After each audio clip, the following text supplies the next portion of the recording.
Hello, this is Daniel Matavo, and I hope you enjoy. So today we're going to be diving into the profitability and social responsibility of Nike. This is where Nike has faced the most significant scrutiny. Nike, one of the world's most valuable apparel brands that signs celebrity ambassadors such as Tiger Woods and Michael Jordan for millions of dollars. One would assume that such a lucrative company would equally value the labor force behind its products. Although Nike, they didn't really choose between an ethical commitment and business strategy. So this is where we're going to look more deeper into the negative nuances and ethical dilemmas. Labour activists are accusing sportswear manufacturer Nike of encouraging low wages and inhumane conditions at its factories in Indonesia. Due to the fact that Nike had completely outsourced its manufacturing primarily to regions like Indonesia, where labor was just considerably cheaper. Because of this shift, it actually allowed Nike for competitive pricing, but this also raised severe ethical questions. So most of the reports has indicated that the workers has been making wages as low as $1, which led to staggering numbers of strikes, unresolved labor violations, and a host of problems. Also, during these times, there have been various political cartoons, just as this one, Just Do It, showing that these female workers had to work regardless of the wages.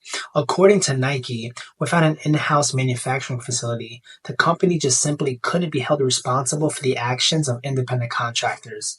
As shown out with this political cartoon, essentially the obligation was just to do it, regardless of paying pennies and exploiting young children in sweatshops all around the world. Just do it! And because these issues within Nike has been identified, really understanding and navigating the stakeholders' perspectives is key.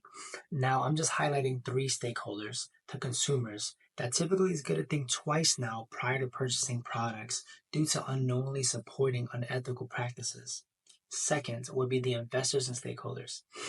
The investors are just going to be eyeing the bottom line. They want to ensure they're reducing risk while ignoring unethical issues, specifically to ensure the public image. And lastly, the activists and factory workers, they really want to strive for fair and ethical treatment, wage increase above the poverty line in their country, while also demanding change. So focusing on these perspectives would really be the highlight in order for Nike to change and become more ethical depending on the policies. But wait, there's more. There's always going to be more in addressing Nike's ethical challenges, but these are just three that I've showcased right now. First off is transparent auditing. If we were to implement an open auditing system, this possibly can ensure the labor practices at supplier factories can actually meet these ethical standards. Secondly, incentivizing the partnerships.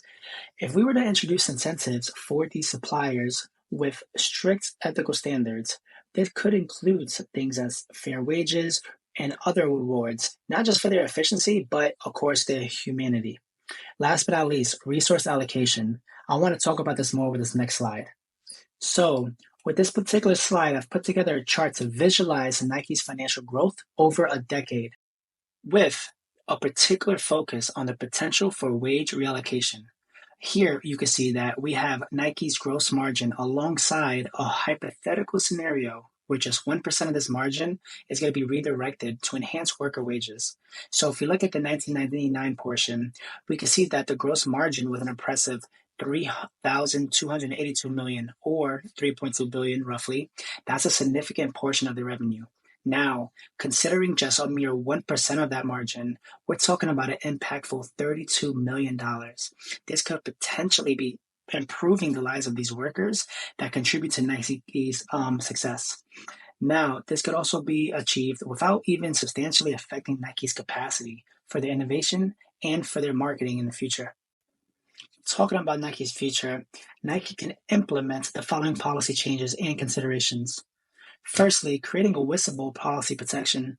This can include training and awareness for the stakeholders and the workers, ensuring this workforce really understands the rights and the reporting procedures. It can include an ethics hotline. The ethics hotline can even empower these employees to report any unethical behavior without the fear of retaliation. Secondly, committing to a living wage for all the supply chain workers. As I mentioned, if Nike was to consider the well-being of its workers, much beyond the bare minimum wage, then so many benefits can be provided, such as the work is investing into the workforce itself. Nike can foster a more dedicated workforce. This could actually contribute to sustainable and ethical processes within its daily operations.